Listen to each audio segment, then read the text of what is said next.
Alors, Magnéto.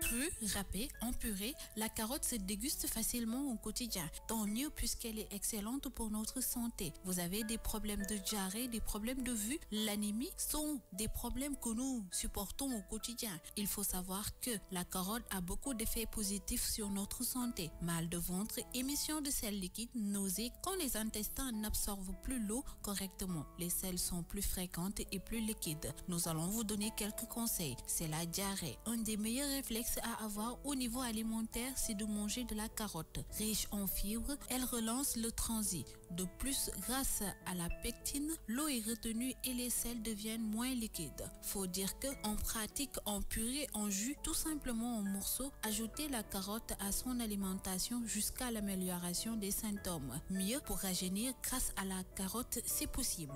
Cet aliment n'est pas seulement bon pour l'intérieur de notre organisme, il l'est aussi à l'extérieur pour notre peau. Comme il est riche en bêta-carotène ou provitamine A, il a une action antioxydante qui empêche le vieillissement des cellules cutanées. Consommée régulièrement au cours d'un régime alimentaire, la carotte est une vraie fontaine de jouissance.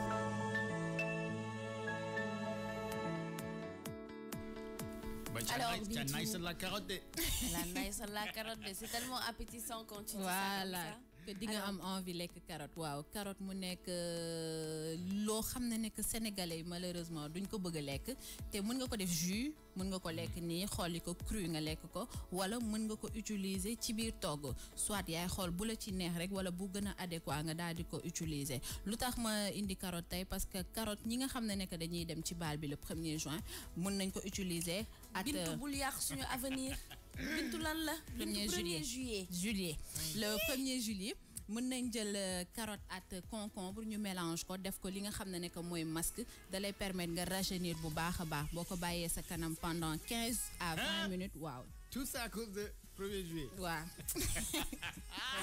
Coco, tu n'as pas compris 1er juillet film li ñu jaral lépp. Non, sérieux. C'est que oui, vas-y. su marché wulee suñ défaite la te bëgguma mu nekk défaite ci Non, comment ça se fait? dañuy naan King FM a organisé une soirée. Recule en arrière.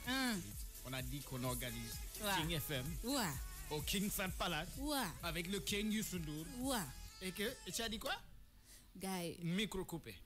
Vas-y, on coupe. Ouais, en fait, Voilà. tous Fini. les termes qu'elle a truqués, Ando. J'ai pas compris. Voilà, Ando. Tu as compris, toi? Non. Moi, j'arrive pas. Dès tout mon Wolof.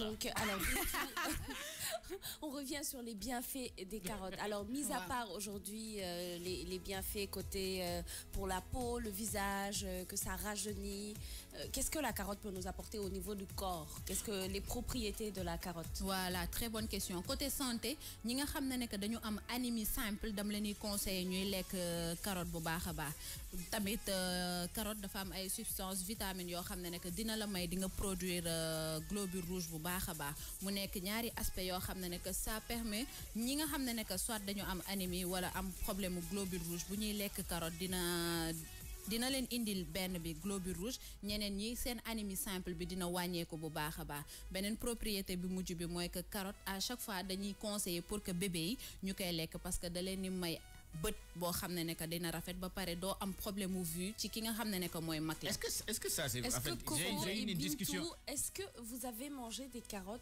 pendant votre enfance? gisoo à l'extérieur ñoom dañoo intelligent dañu jël li nga xam ne que mooy pot yu ndaw def ci carotte def ko en purée di ko jox xale yi mais pour mag yi c'est pas trop tard mais dina la jàppale si sa côté vue. J'adore ça, c'est pas trop tard. C'est pas trop Non, tard. en fait, la Donc, question ça a été posée, c'est sérieusement. Tu sais qu'on C'est dit vrai. aux enfants, si vous mangez des carottes, da ngay am bët beaux yu yeux. rafet c'est Non, vrai. j'ai eu cette conversation avec un de mes enfants ce week-end. C'est vrai Mais da lay est-ce may que- Mais est-ce que Si c'est on vraiment mange des vrai? carottes, est-ce que c'est vrai vraiment da lay may bët yu rafet ba pare problème de vue dootoo ko am. Mais xam yow nga daanoo lekk carotte.